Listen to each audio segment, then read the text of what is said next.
Olá, tudo bem com você? Chegamos ao fim de mais um trimestre, durante o qual estivemos estudando, a Igreja Adventista do Sétimo Dia em todo o mundo, o livro do profeta Daniel do Antigo Testamento.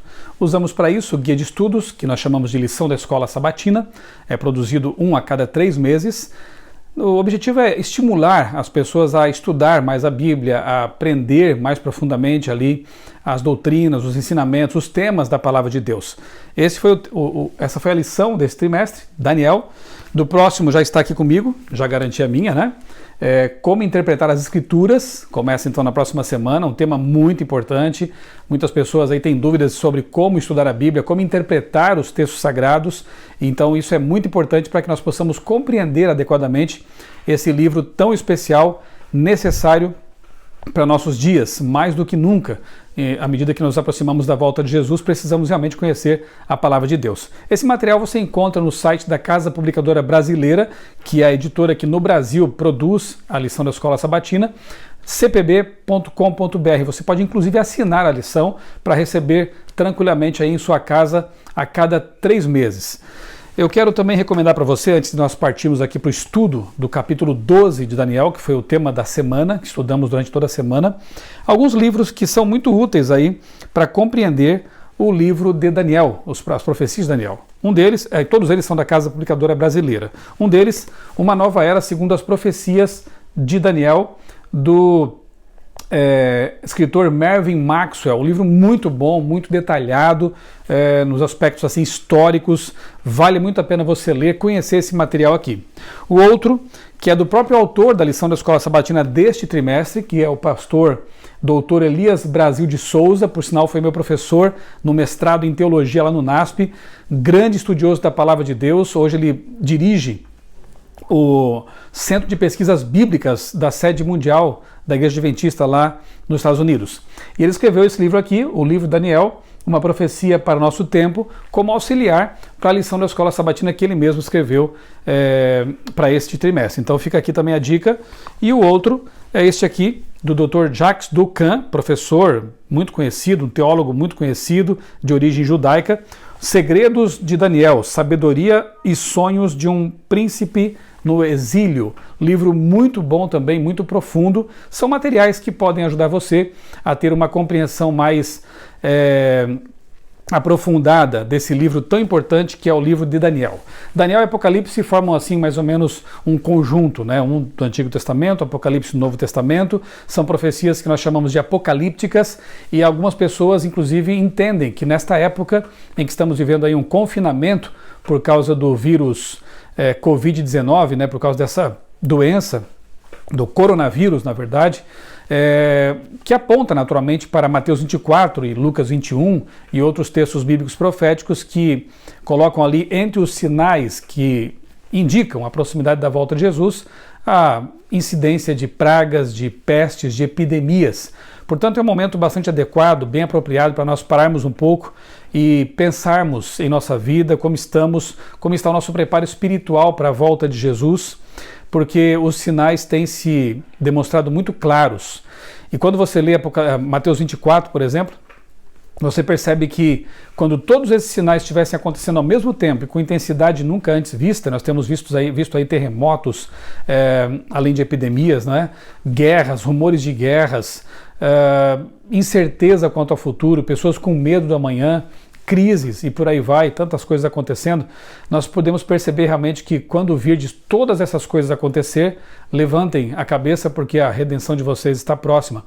Então, eu creio que Deus realmente já estava preparando o caminho para que nós, como igreja, estudássemos aí o livro de Daniel e mais uma vez fôssemos lembrados de que temos um Deus todo-poderoso que cuida de nós e que está com as rédeas, com as mãos no timão, na direção da história, conduzindo tudo para o desfecho, que é a volta de Jesus. Uma promessa anunciada na Bíblia mais de 2000 vezes, portanto, realmente há um apelo para que nós nos preparemos para esse grande momento. E estudar Daniel nesse momento realmente foi muito especial e que sirva de estímulo para nós, para que continuemos nos aprofundando no conhecimento das profecias de Daniel e Apocalipse de modo muito especial, porque dizem muito para aqueles que vivem, como cremos, no tempo do fim. Bom, vamos começar então o estudo de Daniel capítulo 12. Eu vou fazer uma oração aqui pedindo a bênção de Deus para esse estudo. Sempre que vamos abrir a palavra de Deus, a Bíblia Sagrada, é importante que nós peçamos ajuda daquele que inspirou os autores, o Espírito Santo. E é o que faremos neste momento. Convido você que está me assistindo a fechar os olhos e também orar comigo. Bondoso Deus, querido Pai, nosso Criador, nós te louvamos porque tivemos a oportunidade de, por 3 meses, estudar essas profecias tão importantes do livro do profeta Daniel.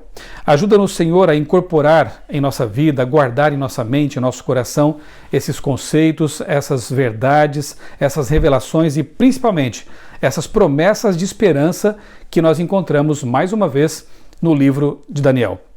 Neste momento em que vamos estudar, vamos recapitular o que aprendemos sobre o capítulo 12, o fechamento, o epílogo desse livro, que nós possamos ter discernimento, possamos ter compreensão e, sobretudo, possamos ter em nosso coração, ardendo, essa promessa maravilhosa da volta de Jesus e de que Miguel, o príncipe do teu povo, está realmente cuidando dele.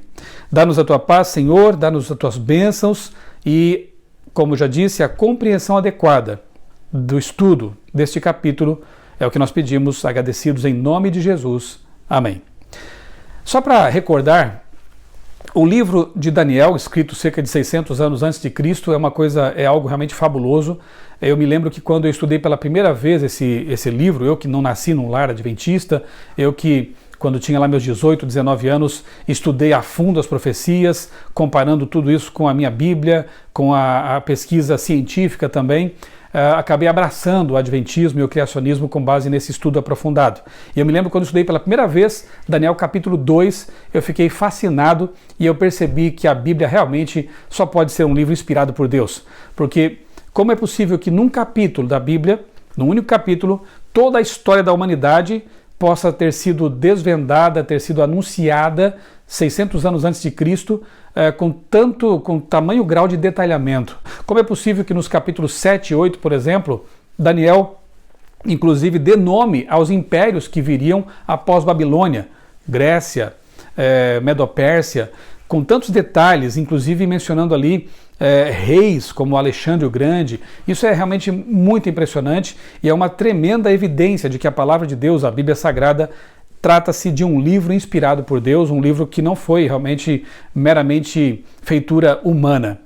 Daniel é um livro muito interessante também do ponto de vista pedagógico, porque Deus começa com questões bastante simples e vai, à medida do tempo, aprofundando isso, acrescentando detalhes. Por exemplo, quando você lê Daniel capítulo 2, não tem como a gente não conseguir interpretar uma visão, um sonho tão claro.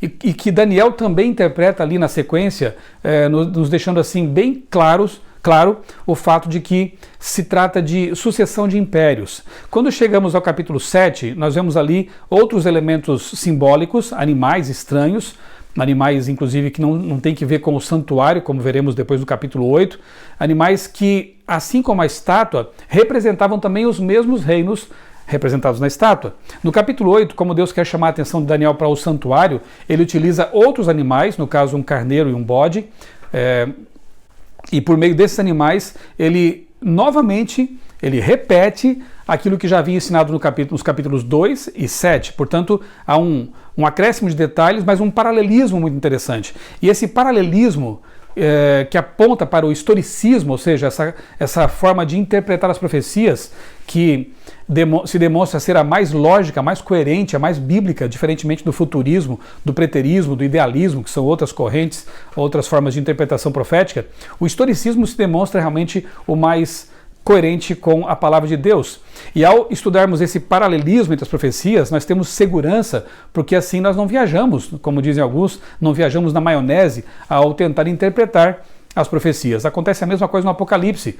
O Apocalipse, ele, como eu disse no começo, praticamente é um livro que está ali colado a Daniel. Portanto, entender Daniel é muito importante e útil para depois entendermos também o Apocalipse, porque as profecias são todas paralelas, elas estão conectadas e assim nós não corremos riscos, como eu disse, de extrair textos de seu contexto, gerando assim pretextos para ideias mirabolantes acerca de profecias, de escatologia. Muito bem, Daniel é um livro muito pedagógico. Deus ele começa a revelar do simples para o mais complexo. Quando chegamos aos capítulos 10, 11, agora aqui o 12, nós vemos que realmente o grau de detalhamento, de complexidade aumenta bastante em relação aos capítulos anteriores. Mas como já estudamos os anteriores e tivemos assim uma base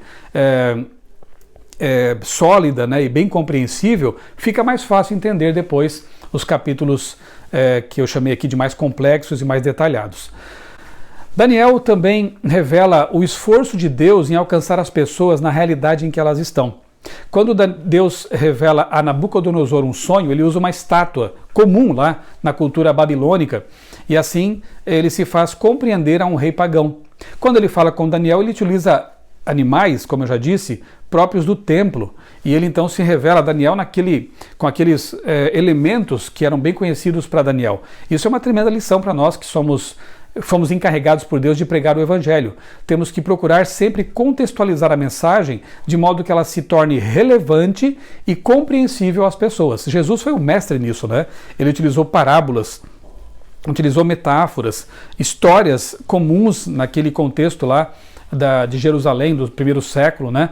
Então, como Deus e como maior professor de todos os tempos, ele então coloca sua mensagem profunda, vasta, incompreensível em certos aspectos para nós seres humanos, ele coloca tudo isso numa linguagem simples, compreensível, contextualizada, que nós possamos aprender de Jesus, de Daniel, ou de Deus usando Daniel, de Paulo também quando esteve no Areópago, por exemplo, entre os gregos, no esforço de levar a mensagem de uma forma que seja compreensível e que se mostre relevante para a pessoa daquele tempo e daquela cultura. Deus fez isso no livro de Daniel.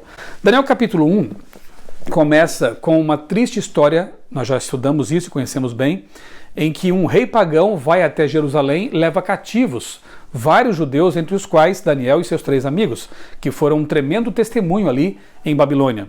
Deus permitiu isso porque tinha um objetivo com o seu povo de educá-los por meio dessa disciplina, uma vez que eles não tinham ouvido a voz de Deus por meio dos profetas, das advertências, e Deus então permitiu que algo assim acontecesse. Uma lição que é importante também que nós tenhamos em mente é o fato de que quando Deus permite certas coisas acontecerem, como é o caso dessa epidemia, por exemplo, é porque Deus tem um propósito. Talvez, veja, Deus não causa essas coisas. A causa de tudo isso, nós temos que ir lá para trás e entender que foi o pecado iniciado no céu e depois transferido para a terra. O pecado é o culpado por todas essas coisas tristes que acontecem. Mas Deus, como um bom pai que é, e como um ser onisciente que vê lá na frente e que se preocupa especialmente com a nossa vida eterna, ele pode utilizar essas coisas ruins para o nosso bem. Assim como ele usou o exílio babilônico, ele pode usar também essas pestes e epidemias, doenças, coisas ruins que acontecem em sua vida como um recado. C.S. Lewis, aquele grande escritor ex-ateu, dizia que a dor e o sofrimento podem ser o megafone de Deus. Muitas vezes, quando Deus fala de modo suave, sussurrando, as pessoas não ouvem, ignoram, dão as costas.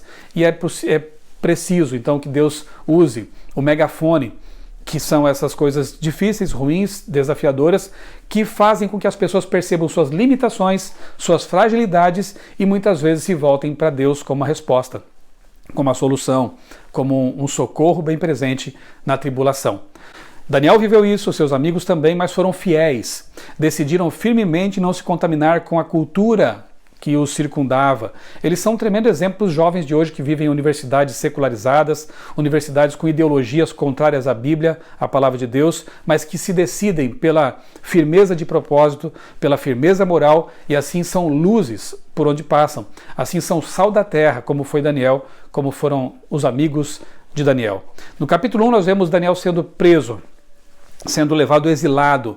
Um rei poderoso do maior império daquela época se levantou para fazer isso, para levar cativos os judeus, para destruir o templo, infelizmente, lá em Jerusalém. Mas no capítulo 12, que é o epílogo, se o 1 é a introdução, o 12 é o epílogo, o 12, na verdade, é a conclusão também de uma série de textos que estão ali em Daniel 10 e 11, né? Na verdade, é um bloco final. E termina de forma maravilhosa porque mostra Miguel. Nós vamos ver daqui a pouquinho quem é esse Miguel, vamos relembrar, né? Porque já vimos isso no capítulo 10. Miguel agora se levanta como o Rei Eterno, como o Todo-Poderoso, para tirar esse povo do cativeiro, para libertar o povo de Deus. Então, o fechamento aqui de Daniel é maravilhoso, porque mostra que realmente o fim da história já está contado, nós já conhecemos o fim desse filme, e nós podemos ficar felizes em saber que Miguel, no fim de tudo, vai se levantar para tirar não apenas os judeus agora mais do exílio babilônico, como aconteceu de fato, mas tirar todos os filhos dele, de todos os tempos, quer estejam no pó da terra, na sepultura, quer estejam vivos por ocasião da volta de Cristo, ele vai libertar esse povo, esses que aceitaram o seu plano de salvação, seu plano de redenção, vai libertá-los do cativeiro do pecado e vai nos levar não mais para a Jerusalém literal, mas para a Jerusalém celestial, a nova Jerusalém. Essa promessa é maravilhosa e esse capítulo 12 não poderia ser um encerramento mais fantástico para um livro tão fantástico também como é. Como o capítulo é pequeno, eu vou ler aqui com vocês. Se você tem aí a sua Bíblia, por favor, abra nesse momento para que você possa acompanhar o texto aqui, o texto inspirado. Também quero avisar que eu vou deixar aqui na descrição do vídeo vários links para materiais adicionais, quem sabe a indicação desses livros para você. Vou deixar aqui uma série, o link para uma série que foi apresentada no NASP, Campus São Paulo, ano passado, sobre Daniel. Ali, pastores, editores da Casa Publicadora Brasileira estiveram participando de uma vigília maravilhosa, abençoada. Durante a noite toda estudamos os 12 capítulos do livro de Daniel. Eu vou deixar esse material para você também aqui na descrição do vídeo, porque eu creio que possa ser um conteúdo muito útil nos seus estudos, né? Então não perca esses materiais. Vou deixar também, já vou avisar agora para que eu esqueça depois, né? Para não esquecer depois, vou deixar aqui um link para um vídeo em que eu trato com detalhes sobre a natureza, quem é esse personagem fabuloso aqui chamado de Miguel, que é o protagonista praticamente aqui no capítulo 12 do livro. Como não vou ter tanto tempo neste vídeo para falar sobre ele, já foi falado no capítulo 10, então eu vou deixar aqui na descrição um link para que você possa estudar mais a fundo essa pessoa aqui, Miguel, tá bom? Vamos lá então, Daniel capítulo 12, vamos ler aqui em partes, fazer algumas pausas para algumas explicações também aqui, ok? 12, verso 1 diz assim: Nesse tempo se levantará Miguel, o grande príncipe, o defensor dos filhos do teu povo, e haverá tempo de angústia qual nunca houve, desde que houve nação até aquele tempo. Mas naquele tempo será salvo o teu povo, todo aquele que for achado escrito no livro. Olha só que bonito, né? Nesse tempo, que tempo? Nós temos que voltar então ao capítulo 11, lembre-se de que a Bíblia originalmente não tinha capítulos nem versículos, né? Isso é uma invenção posterior, mas que muito abençoada porque nos ajuda na busca, né? Mas temos que ler então o texto corrido.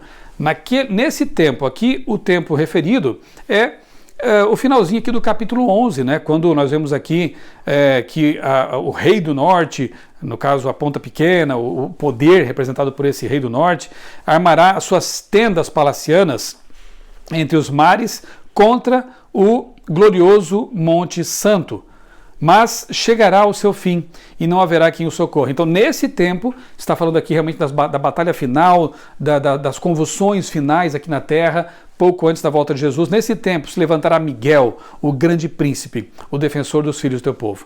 Miguel aqui, o próprio nome dele em hebraico, Michael, ou Micael, ele já aponta para a identidade dessa figura. Micael, ou Miguel, em português, quer dizer aquele que é como Deus.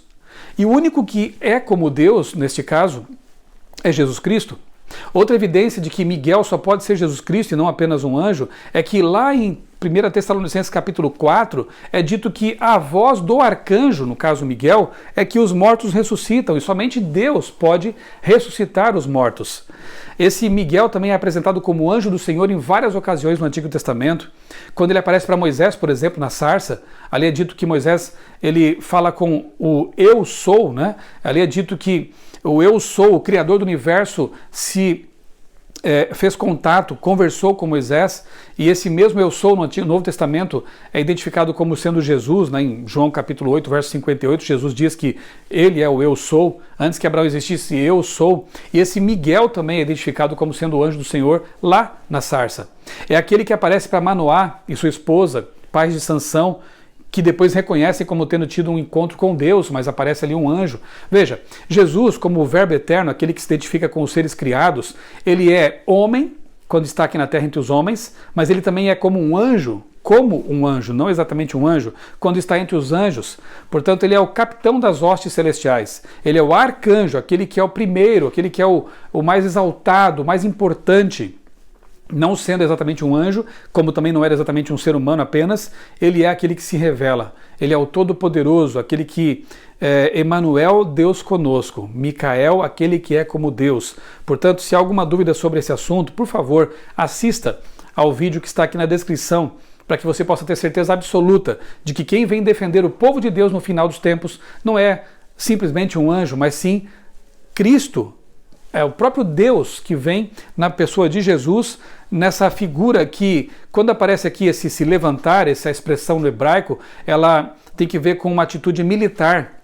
Ou seja, ele vem para combater, para nos defender como um capitão do exército de Deus.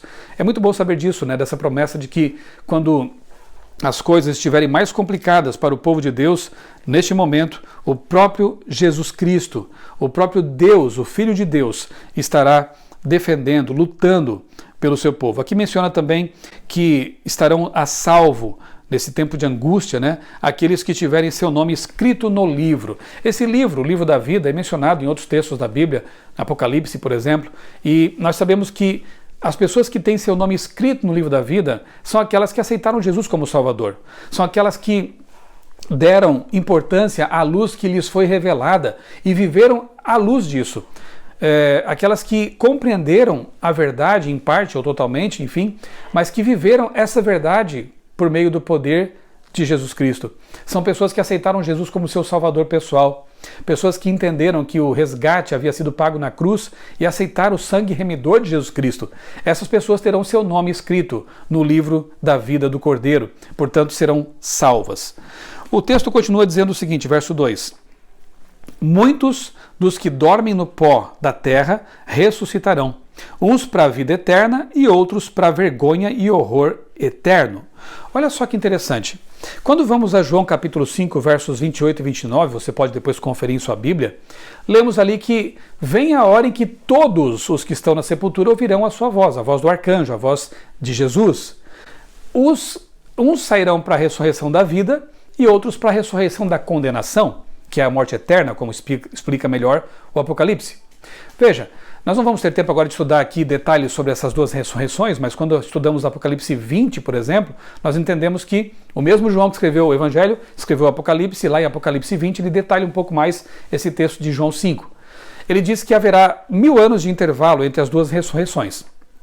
E é por isso que Paulo diz em Tessalonicenses que os que morreram em Cristo ressuscitam primeiro, porque haverá uma segunda ressurreição. Então, uma primeira ressurreição acontece na volta de Jesus, quando todos que estão no pó da terra, que aceitaram Jesus como Salvador, se levantam, ressuscitam, e 1000 anos depois acontece a segunda ressurreição, a dos perdidos, aqueles que rejeitaram Jesus e seu plano de salvação. Essa é a ressurreição para a morte eterna, para a destruição no lago de fogo, quando os ímpios se farão como pó, diz Malaquias, quando Apocalipse 21 diz que nunca mais haverá dor, sofrimento, nem morte, nem clamor. Portanto, essa ideia mítica, dogmática do inferno de fogo eterno, ela é destruída pela Bíblia, porque a Bíblia fala de morte eterna, de nunca mais haver pecado, pecadores, e, enfim.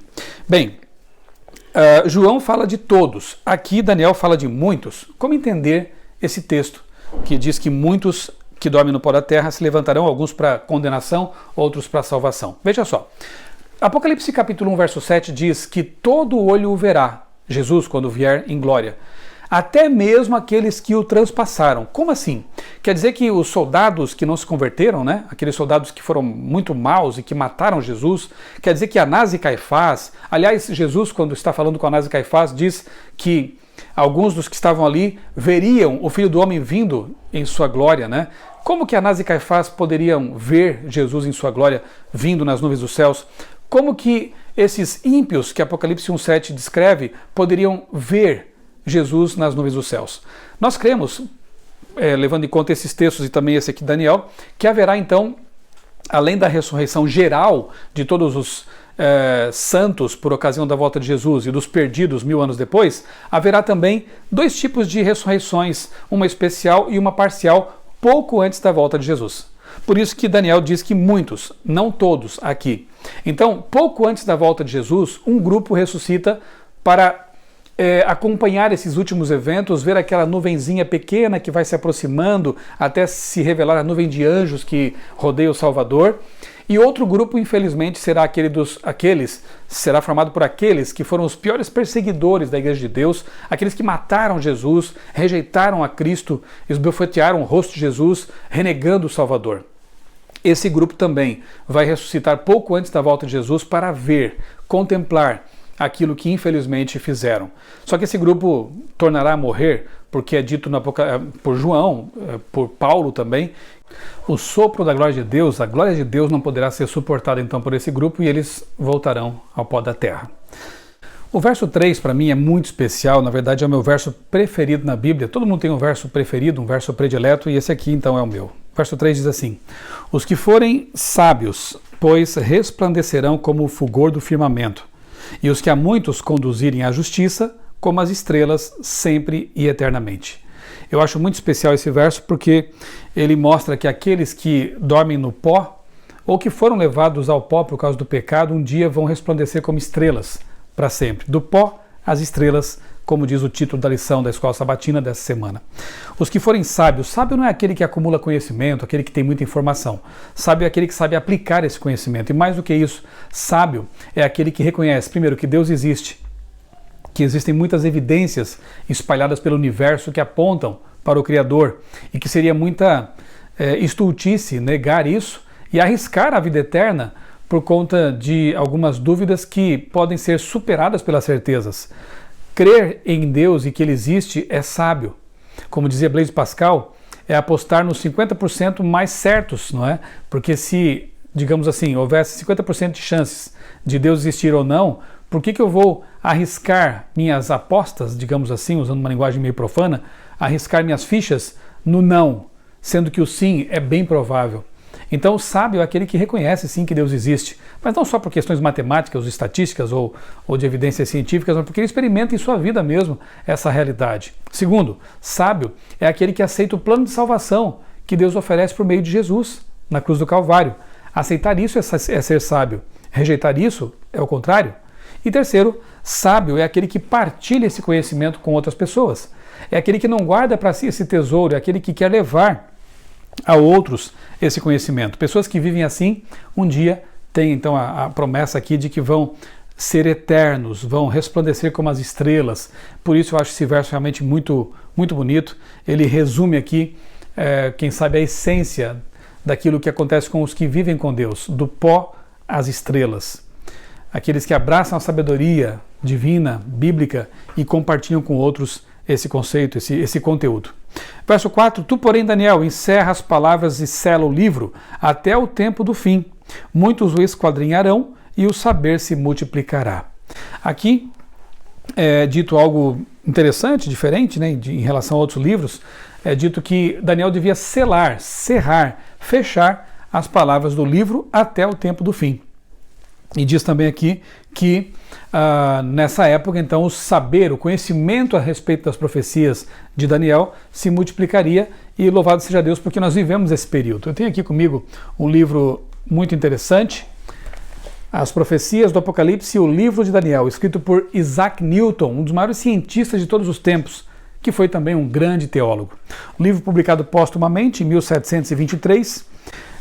Quando você lê esse livro, parece que está lendo um autor adventista, se eu posso assim dizer, porque ele chega muito perto daquilo que nós ensinamos a respeito das profecias de Daniel e Apocalipse. Só que Newton não tinha condições de entender tudo a respeito do que ele estudou.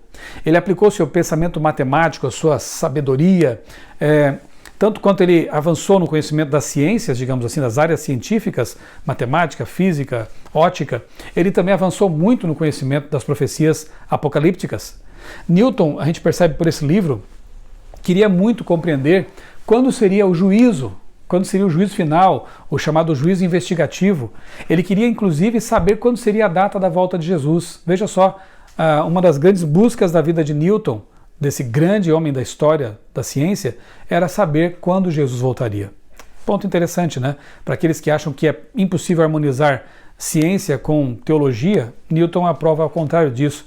Ele harmonizou muito bem essas duas áreas e eu creio que por isso, usando essas duas lentes poderosas, a ciência e a teologia bíblica, ele pôde enxergar muito longe. Mas ele não podia entender tudo porque ele viveu antes do tempo do fim, que nós entendemos como sendo a data de 1798. Daqui a pouquinho eu vou começar a comentar um pouquinho mais sobre isso aí. E muito menos Daniel. Daniel, que escreveu essas profecias, também não pôde entendê-las porque não era para o tempo dele. No tempo certo, o conhecimento sobre essas profecias aumentaria. Verso 5 diz assim: Então eu, Daniel, olhei e eis que estavam em pé outros dois, porque ele já estava conversando, vendo Miguel, o príncipe, né, Jesus Cristo, e agora ele vê duas outras figuras aqui no cenário profético. Um deles disse ao homem vestido de linho, que estava sobre as águas do rio. Uma pausa aqui para explicar um detalhe bem interessante também. A palavra rio aqui no original hebraico não é a palavra usual para descrever qualquer rio. Essa palavra aqui aponta para o rio Nilo. E olha que interessante, aqui Deus está querendo, então, Deus ele tentou levar a mente do profeta e a nossa também, sabendo dessa informação, para a história de Israel, do povo hebreu lá cativo no Egito. Assim como o Nilo aponta para o Egito e aponta para o cativeiro hebreu naquele mundo pagão, e como nós sabemos, Moisés libertou o povo daquela realidade de paganismo e de escravidão, levando-o para Canaã, assim também Deus, ao usar aqui uma palavra que remete ao Nilo, ele está dizendo o seguinte: o cativeiro de vocês também terá fim. Miguel, aqui o meu grande libertador, vai tirar vocês do cativeiro desse mundo de pecado, desse mundo paganizado, cheio de idolatria e ideias erradas, como foram Egito e Babilônia, e vai levá-los não mais a Canaã terrestre, mas a Canaã celestial. Veja que bonito. Um detalhe muito significativo aqui, o fato de Deus ter inspirado Daniel a usar uma palavra que remete ao Nilo, não a qualquer rio. Assim, apontando para a libertação, para o nosso grande êxodo, né? E o texto diz assim mais: quando se cumprirão essas maravilhas, ou essas coisas espantosas? Quando vão se cumprir essas coisas espantosas? Ouvi o homem vestido de linho, que estava sobre as águas do rio, quando levantou a mão direita e a esquerda ao céu e jurou por aquele que vive eternamente, que isso seria, atenção agora, depois de um tempo, 2 tempos e metade de um tempo. Que período é esse? Nós veremos aqui nesses versos 3 períodos. O primeiro nós já conhecemos e serve de referencial para os 2 que vêm depois. 1 tempo, 2 tempos, metade de um tempo. Ou seja, 1 ano, 2 anos e meio ano, que perfazem 3 anos e meio. Em profecia, nós vemos isso também em Daniel capítulo 7, 25, Apocalipse capítulo 10, esse mesmo período descrito como 42 meses, ou 1260 dias, que você já sabe, porque estudou as profecias. Um dia profético equivale a 1 ano literal, portanto são 1260 anos literais. Aqui nós entendemos, já estudamos isso, como sendo aquele período que vai de 538 a.C., com o decreto ali, o edito de Justiniano, permitindo à Igreja Romana perseguir, matar, prender aqueles a quem ela desejasse, e terminando em 1798, quando acontece então a ferida mortal. Apocalipse 13 fala disso, quando a Igreja Romana perde o seu poder, quando o Papa é aprisionado por Berthier, um general napoleônico. Então esse é o período já conhecido, já estudamos isso em outros capítulos aqui de Daniel, também conhecemos isso no Apocalipse. Depois vem outros períodos aqui interessantes que são talvez novidade para algumas pessoas. Quando se acabar a destruição do poder do povo santo, estas coisas todas se cumprirão. Eu ouvi, porém não entendi. Então eu disse: meu senhor, qual será o fim dessas coisas? Ele respondeu: vai, Daniel, porque essas palavras estão encerradas e seladas até o tempo do fim. Novamente, um marco temporal aqui. Essas palavras estão seladas até o tempo do fim, que nós entendemos ter começado em 1798. Muitos serão purificados, embranquecidos e provados, mas os perversos procederão perversamente, e nenhum deles entenderá, mas os sábios entenderão. Aqueles que buscam a Deus, buscam conhecimento em Deus, aqueles que clamam por entendimento, esses vão entender. Depois do tempo em que o sacrifício diário, é bom lembrar que aqui a expressão sacrifício diário não está assim no original. O original traz a palavra tamid, que você já sabe, aponta para o ministério de Cristo no santuário celestial. O nosso sumo sacerdote no santuário celestial. O contínuo, a obra contínua que ele faz ali no santuário em benefício daqueles que se arrependem e pedem perdão de seus pecados. Então, depois do tempo em que o tamid, o contínuo, a obra de Cristo no santuário for tirada, for ofuscada e posta a abominação desoladora, haverá ainda 1290 dias. Olha que interessante, aqui então nós vemos um período diferente do 1260, são 1290 dias. Se ele vai até o tempo do fim, ou seja, 1798, o que temos que fazer é retroceder na história, na linha do tempo, 1290 dias para ver onde chegamos. E chegamos ao ano 508. O que aconteceu em 508 que marca esse período de abominação e de ofuscamento da obra de Cristo? Interessante, em 508, Clovis, o rei dos francos, ele concede poder, ele se alia à Igreja Romana, ele tira de cena, ele derrota poderes, povos que estavam impedindo, povos arianos, que estavam impedindo que a Igreja Romana despontasse com todo o seu poder, e ele então é um grande aliado que promove uma união, um estreitamento entre Igreja e Estado. Claro que somente em 538, 30 anos depois, é que Justiniano vai permitir, de fato, que a Igreja Romana possa, como eu disse, matar, prender. A Inquisição vem depois disso, uma série de coisas tristes aí na história, A Igreja de Deus tem que profetizar, tem que pregar, vestida de saco, como diz Apocalipse.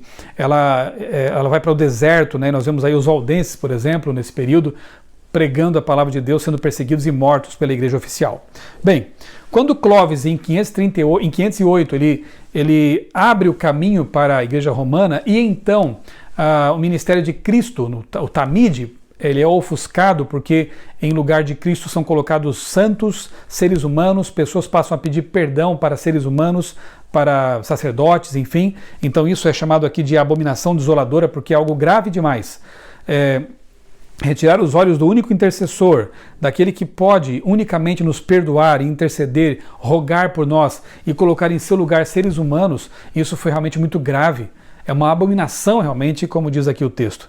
Então esse é o período, 508 até 1798, quando acontece então o que está descrito aqui, como abominação desoladora. O verso 12 aqui traz um outro período de tempo bem interessante. Diz assim: bem-aventurado o que espera e chega até 1335 dias. Veja que interessante isso aqui. Se nós avançarmos a partir de 508, o mesmo marco temporal de início dos 1290 anos, avançarmos então a partir de 508, 1335 dias, ou anos, proféticos aí, nós chegaremos até 1843. E a profecia diz que é feliz, bem-aventurado aquele que chega a esse período. O que aconteceu em 1843, 1844, para ser tido aqui na profecia como algo tão importante e associado com alegria? Bem, nós sabemos que em 1843 começa então aquela pregação a respeito da volta de Jesus. O grande desapontamento vai acontecer em 1844. Na verdade, nesse momento histórico, Jesus passa do lugar santo para o lugar santíssimo do santuário celestial. Jesus começa o chamado juízo investigativo, juízo prévio. E por que juízo prévio? Que história é essa? Simples. Jesus, quando vem na sua segunda vinda, ele vem para trazer o galardão, não é verdade? Ele vem trazer a recompensa. Se Jesus vem trazer a recompensa, isso quer dizer que já houve um julgamento prévio. Os casos já foram decididos e as pessoas ressuscitam, como já vimos, ou para a vida eterna, porque recebem a vida eterna, ou para a perdição, para a morte eterna, porque recebem como recompensa isso aí. Então, o juízo investigativo acontece, obviamente, antes da volta de Jesus. E em 1844, Jesus passa, precisamente no dia 22 de outubro, do lugar santo para o lugar santíssimo do santuário celestial, iniciando esse período importantíssimo na história da redenção. E na Terra, um grupo de pessoas passa a pregar essa verdade. Passam a pregar a respeito das 3 mensagens angélicas, passam a pregar sobre o criacionismo, passam a pregar sobre o sábado como memorial da criação, em oposição a um dia espúrio que foi colocado pelo mesmo poder que usurpou de Cristo a intercessão. Esse mesmo poder tinha colocado ali um dia humano, um dia não sagrado para ser reverenciado, para ser guardado. Esse povo que em 1843, 4 e daí para frente começa a pregar essas verdades, então chama a atenção das pessoas para o verdadeiro Tamid. Jesus está no santuário celestial intercedendo por nós. Então são 3 períodos, não se esqueça, 1260, 1290 e 1335 dias. Os 3 ali dentro da grande visão das 2300 tardes e manhãs que nós já estudamos nos capítulos 8 e 9 de Daniel. E finalmente, o capítulo 12 termina assim: Tu, porém, segue teu caminho até o fim, pois descansarás, e ao fim dos dias te levantarás para receber a tua herança. Aqui a verdade bíblica de que a ressurreição só vai acontecer por ocasião da volta de Jesus é reafirmada. Você pode conferir isso lá em 1 Tessalonicenses capítulo 4, do 13 ao 16, 17 ali, você percebe que essa é a verdade. Somente quando o arcanjo Miguel, Jesus Cristo, chamar do pó da terra os mortos que estão lá inconscientes, viraram pó, é que acontecerá de fato a ressurreição. E ela só vai acontecer na volta de Jesus. Ninguém vai antes e nem depois. Ali diz inclusive que os vivos serão transformados, receberão um corpo glorioso de Deus e juntamente com aqueles que estavam mortos, formando agora um grupo só, vão para o céu para encontrar Jesus. O êxodo está terminado. O cativeiro teve fim. Agora falta apenas entrar na santa cidade e receber a coroa da vitória. Daniel está aguardando no pó da terra. Daniel está esperando também, assim como outros tantos salvos, santos que viveram à luz da palavra de Deus, que foram amigos de Deus, estão aguardando também a volta de Jesus para se levantar e então ver tudo cumprido. Não sabemos se nós vamos viver até a volta de Jesus ou se vamos morrer, mas não importa. O que importa é que nós, assim como Daniel, confiemos em Deus. Talvez não entendamos todas as coisas que acontecem em nossa vida, mas isso também não importa. O que importa é que nós confiemos naquele Deus que fez as promessas. E a promessa é certa, do pó às estrelas. Um dia, se nós morrermos, vamos ressuscitar do pó da terra para encontrar o nosso Senhor. Eu quero conhecer Daniel, eu quero conhecer Paulo, quero conhecer Moisés, quero conhecer os grandes heróis da fé. Quero ver ali naquele grupo as pessoas que morreram, deram a vida para pregar a respeito do segundo advento de Cristo, que morreram crendo nessa esperança maravilhosa. Será um dia realmente, será um momento realmente maravilhoso, mas você precisa estar preparado. Você precisa conhecer a palavra de Deus, você precisa orar mais. Aproveite esse tempo que temos ainda para que você possa se preparar para o encontro com Jesus, para o encontro com Miguel. Eu quero, antes de orar com você, fazer um convite. Eu preparei uma semana de pregações online, uma semana de oração também online, que começa hoje, neste sábado, e avança por toda a semana, sempre às 19h30. Hoje, 8 da manhã, amanhã, domingo, 19h30, segunda, terça, quarta e quinta também, 19h30. O tema é Confinados, um planeta em quarentena. O que podemos fazer, como nós estamos aqui confinados nesse mundo, não apenas limitados por um vírus, mas sim por um vírus terrível chamado pecado, como viver, o que fazer e principalmente como sair desse confinamento. Eu quero te convidar a acompanhar essa série de pregações e que você aproveite esse momento difícil pelo qual o mundo passa para realmente estreitar a sua relação com Deus e estar assim preparado para a volta de Jesus, que é a culminação de todas as profecias. Vamos orar? Bom Deus, obrigado porque em Tua Palavra encontramos esperança. Obrigado porque nela, na Tua Palavra, vemos que no fim há a vitória, porque no fim ali está Jesus, Miguel, o príncipe do povo de Deus, aquele que se levanta para nos defender. Ajuda-nos, Senhor, a ter mais tempo para estudar a Tua Palavra, para ter mais tempo para orar de modo consistente, abrir o coração a Deus como se faz a um amigo, que nós possamos, por meio desses recursos, aprofundar nossa comunhão com Deus e assim estar preparados para a volta de Jesus, que é a nossa grande esperança. Nós pedimos essas coisas agradecidos em nome dele, nosso Senhor Jesus, Miguel, o príncipe do teu povo. Amém. Um grande abraço para você e para sua família e que Deus o abençoe grandemente.